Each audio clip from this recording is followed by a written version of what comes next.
countries originally in the League of Nations, the United States was not in the League of Nations. It was not because at that time the dominant political philosophy of the United States was isolationism, keeping us out of world entanglements, and that lasted up until the Second World War. In the simplest terms, the League of Nations divided up the world after the First World War. Some nations were designated as mandates because the League deemed them not ready to govern themselves. So we had most of the world powers associated with the League of Nations saying that Palestine was not ready for self-governance. Why? Because there were still a lot of disputes going on. There were conflicts at that time between a Jewish population and an Arab population, and there were even conflicts within the Arab population. Tribalism has been something that has been particularly acute in that community. We see that in Afghanistan, we saw that in Iraq, we've seen it throughout the Islamic world. And just to say, we have our own divisions in the Western world, don't we? We have different political parties, we have people who are militants, who want to conduct violence to further their cause. Anywhere you go in the world, you have this, and so that part of the world was no exception. After World War II, the main participants, apart from the United States, divvied up the Middle East into mandates, and they were given control over these mandates. The British Mandate of Palestine encompassed all of what is now Israel and what is Jordan. And so it was the British who governed the region after World War I. The United Nations replaced the League of Nations after World War II. And in 1947, with the memory of the Holocaust fresh in the world's mind, the United Nations voted to establish the nation of Israel. What they did was they created divisions within the land. The green divisions there were assigned to the Arab population at the time. The white areas were assigned to the new nation of Israel. Now, this is extremely important to know. When Israel was formed in 1947, and then in the Declaration of Independence that was filed in 1948, any non-Jewish people, which included Palestinians that were living within the borders of the new Israel, Arabs and Palestinians who lived inside those borders were invited to remain and be granted the rights and privileges of full U.S. citizens, and many did. It's estimated there were about 1 million Palestinians living in the land at the time. 100,000 of them, approximately, decided to become Israeli citizens. What you haven't also been told is that even today, only 75% of Israel's population is Jewish. The other 25% includes approximately 20% that are Arab, Muslim, or Palestinian, and the other 5% are Christians or non-believers. So a good chunk of Israel is still Palestinian by identification, people that identify as Palestinians, living peaceably and participating in the Israeli government.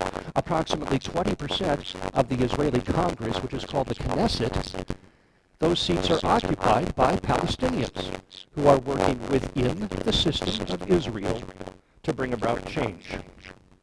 This is a quote from Israel's Declaration of Independence in 1948, and I quote, "The state of Israel will be open for Jewish immigration and for the ingathering of the exiles." Those are Jews living abroad. "It will foster the development of the country for the benefit of all its inhabitants. It will be based on freedom, justice, and peace as envisioned by the prophets of Israel. It will ensure complete equality of social and political rights to all its inhabitants, irrespective of religion, race, or sex, and it will guarantee the freedom of religion, conscience, language, education, and culture, and it will safeguard the holy places of all religions, and it will be faithful to the principles of the Charter of the United Nations."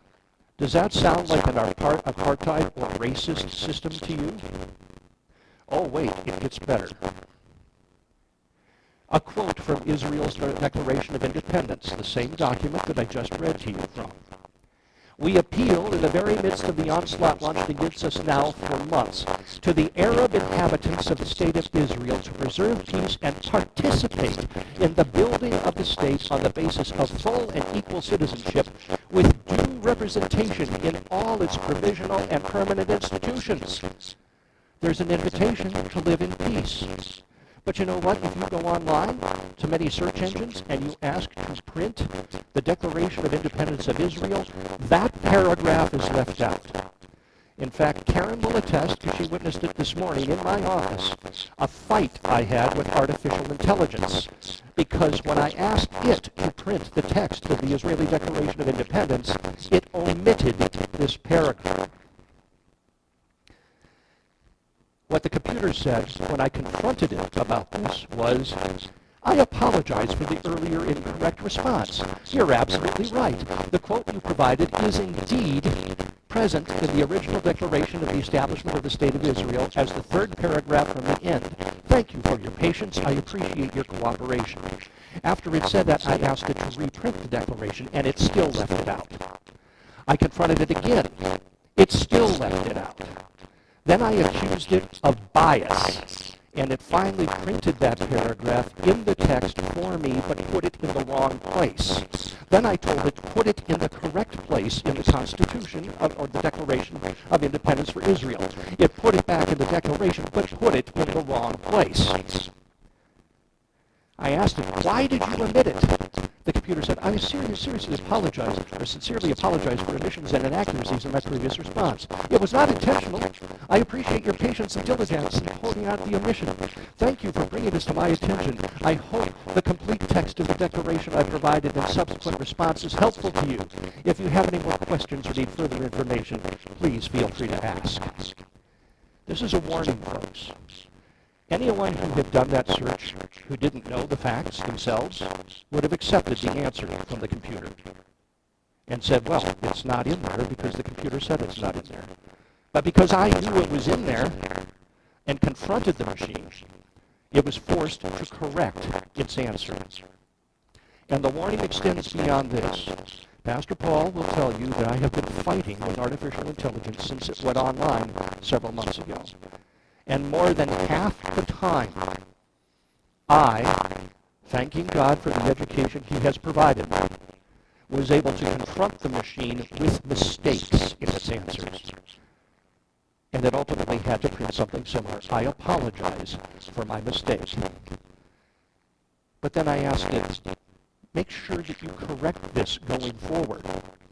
And it responded at that time, I'm sorry, but I do not make corrections based on this input that you provided. However, this morning, when I asked it to please provide a copy of this conversation to its programmers, it told me it would. Basically, this computer system will provide you with what you want to hear and will lie to you openly when you confront it. Instead, many of the Arabs decided to side with the other Arab nations in attempting to eradicate the infant state of Israel. They were given the opportunity to participate, and they declined it. And they waged war against the new nation of Israel with the intent of pushing every Jew into the sea and eliminating all Jewish Israelis. Those who are still trying to eliminate Israel chant, from the river to the sea, Palestinians will be free. The river they refer to is the Euphrates in the north. The sea is the Mediterranean Sea. Remember the land that God gave to the Israelis, or to the Jews? It's that land. Therefore, they are declaring war against Scripture. There were a number of subsequent wars. You see them listed here. Some, maybe just a few of you here, may be old enough to remember a handful of these and read about them in the news. There's a common denominator in all of these wars. Can you find it? What is it, Roberta?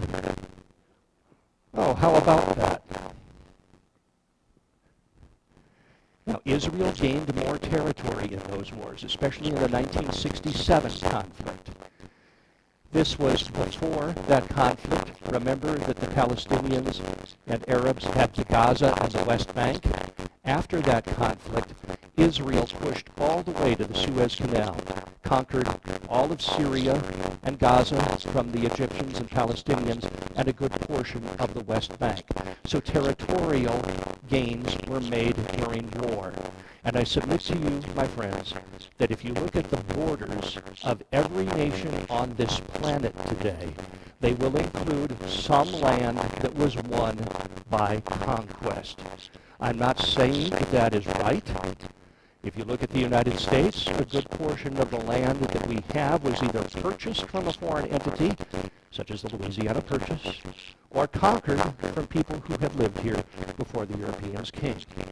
Again, not speaking to the morality of that, simply stating the fact of that it is the way the world runs.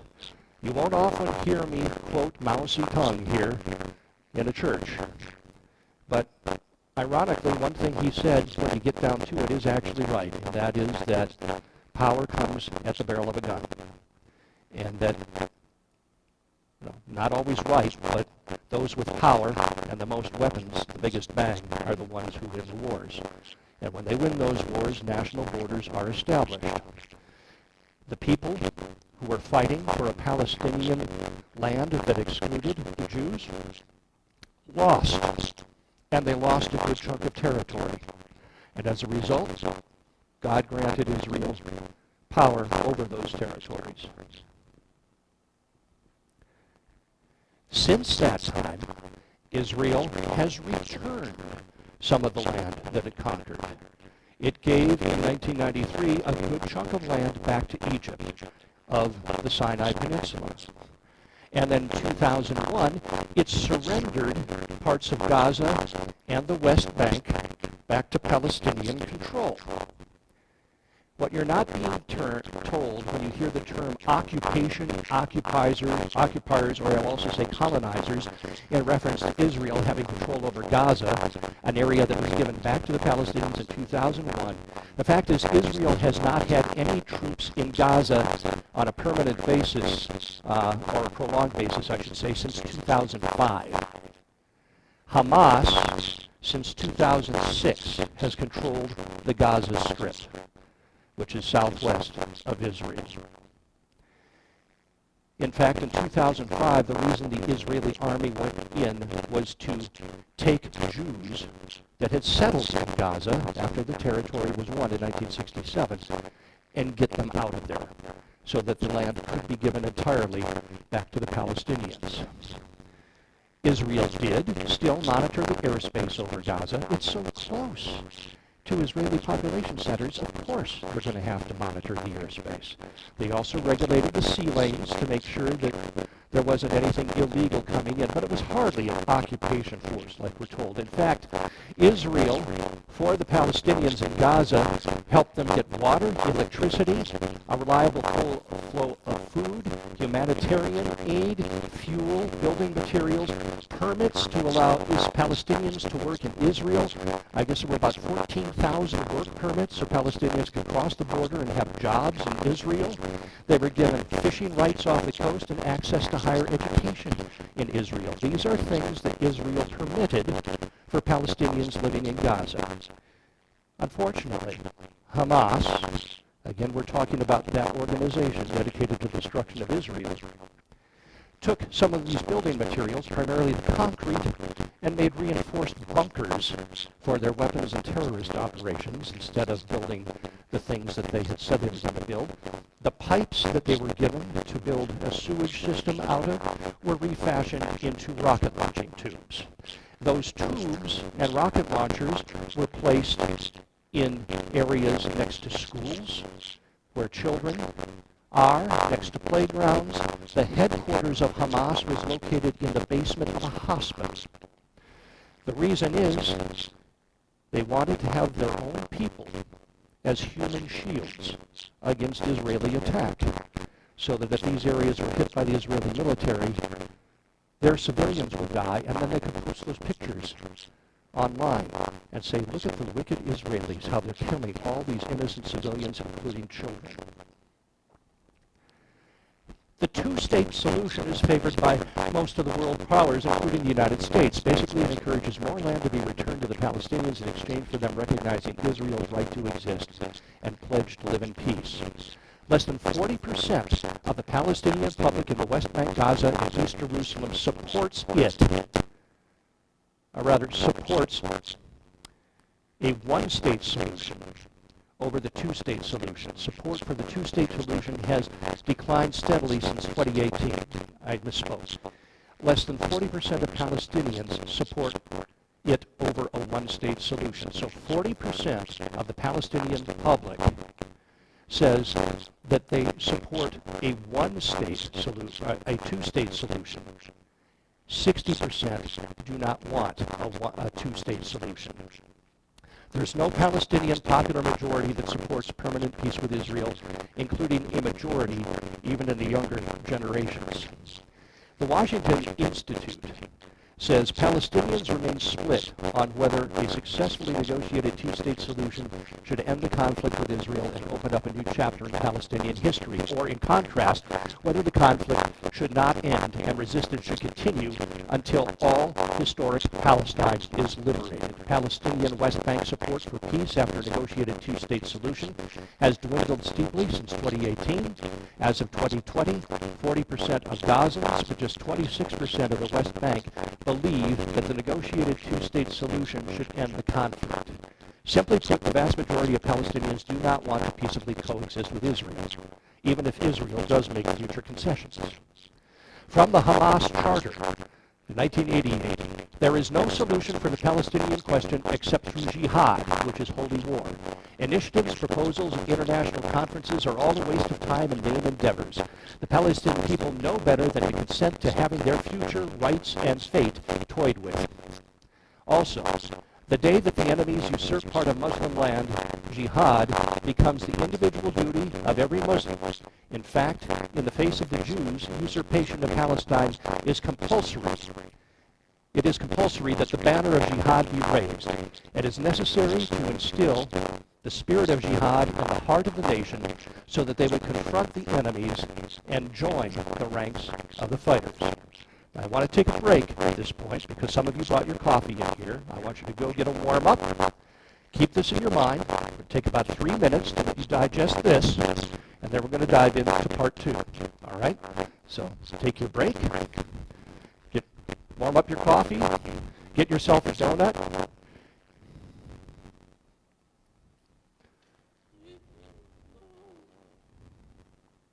I'll get to that. I'm coming to that. Yeah.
Okay.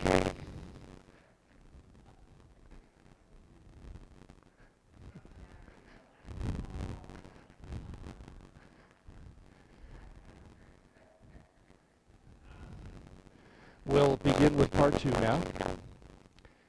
Can I get a show of hands? How many of you so far have learned something that you did not know before? Good. Good. Glad to see that. Okay, let's continue. This is a quote from the Hamas Charter, and I want you to particularly pay attention. Under the wing of Islam, it is possible for the followers of the three religions, Islam, Christianity, and Judaism, to coexist in peace and quiet with each other.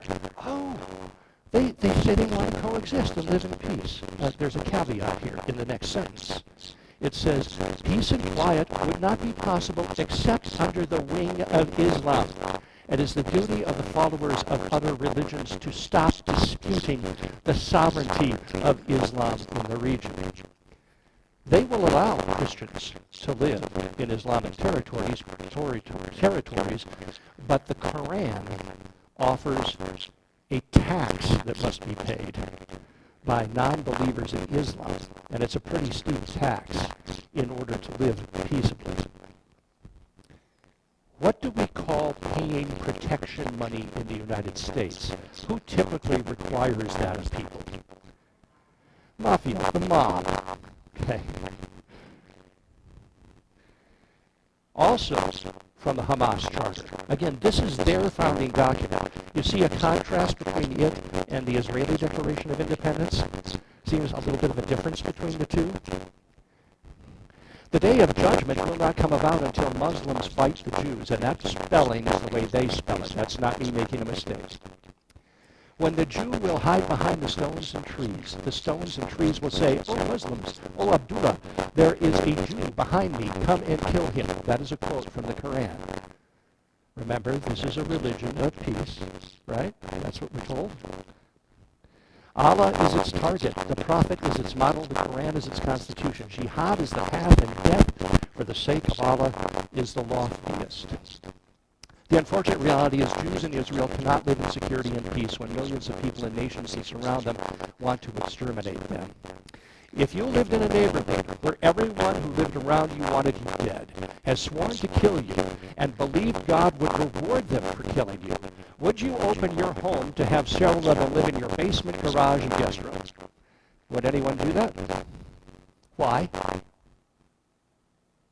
Why wouldn't you do that?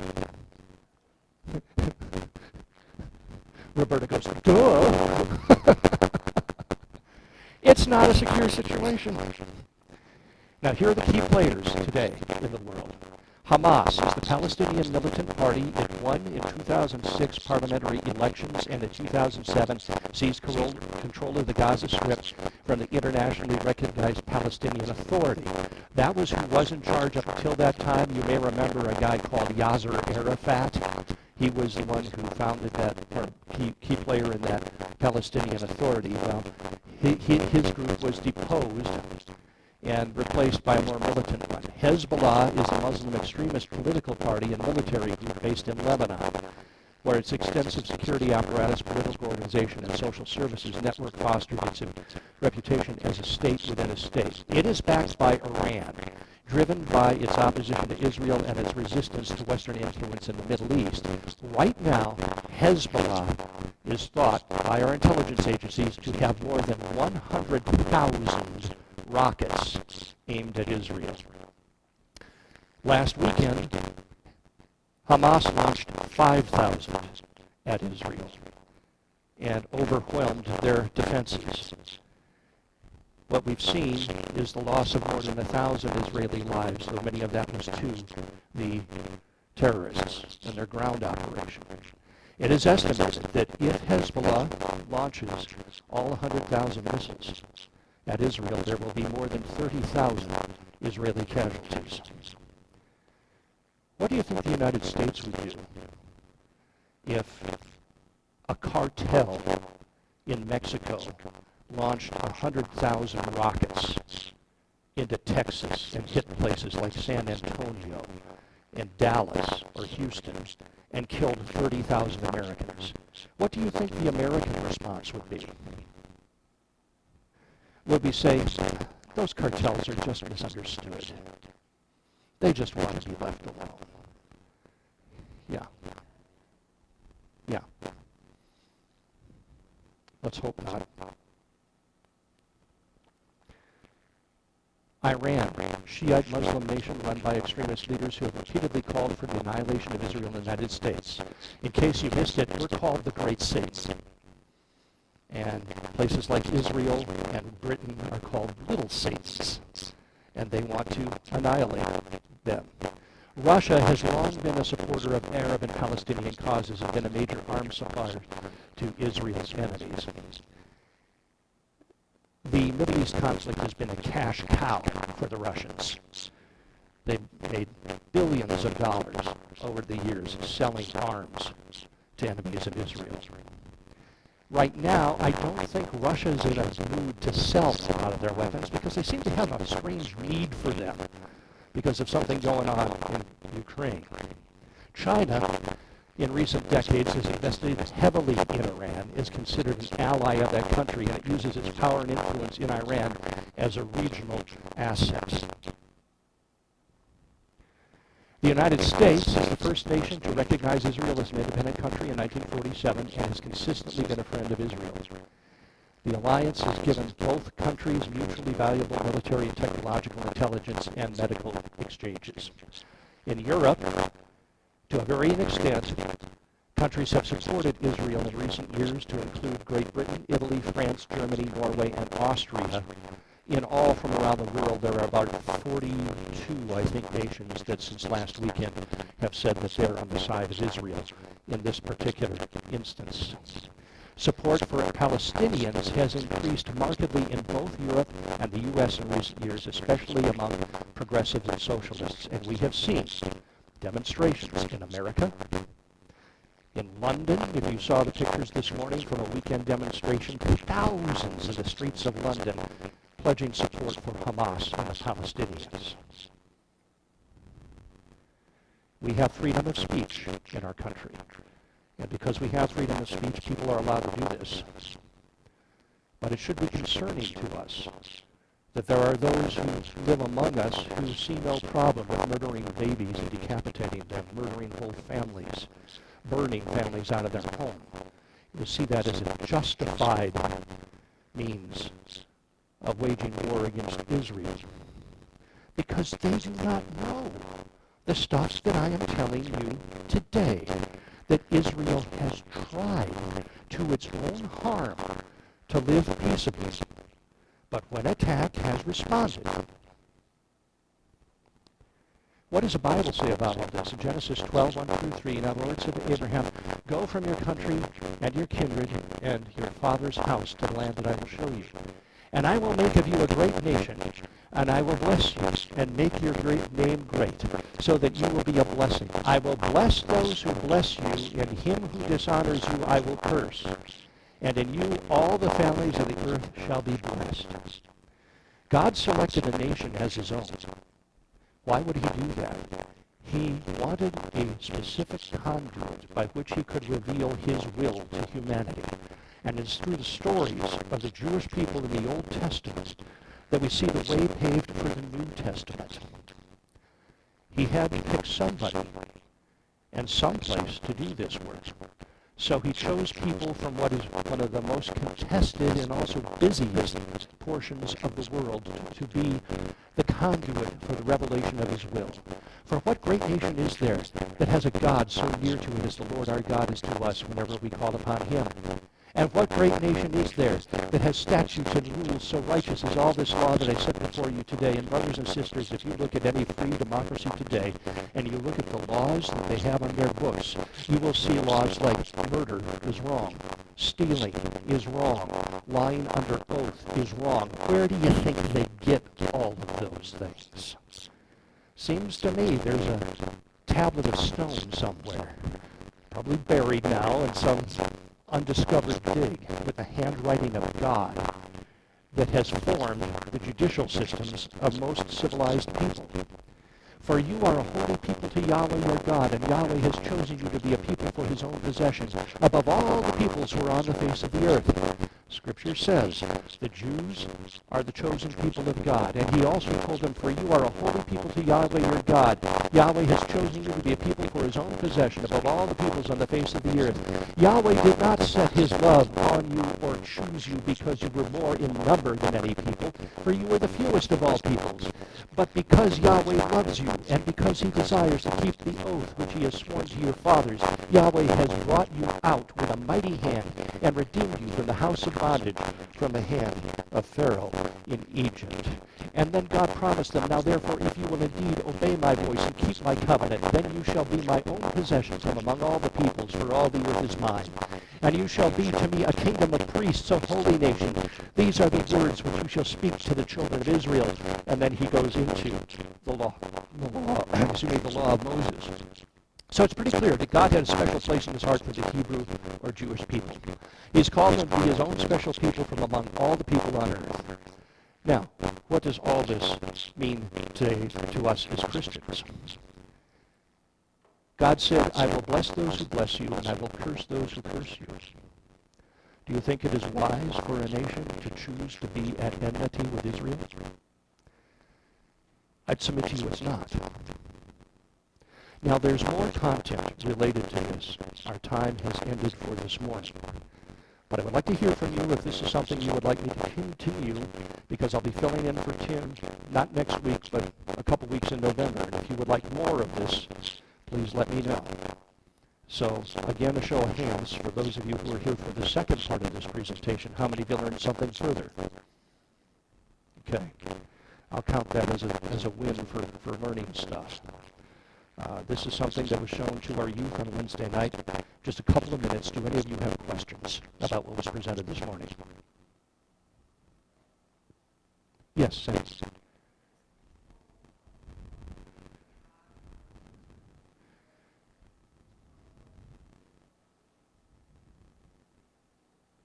Mhm.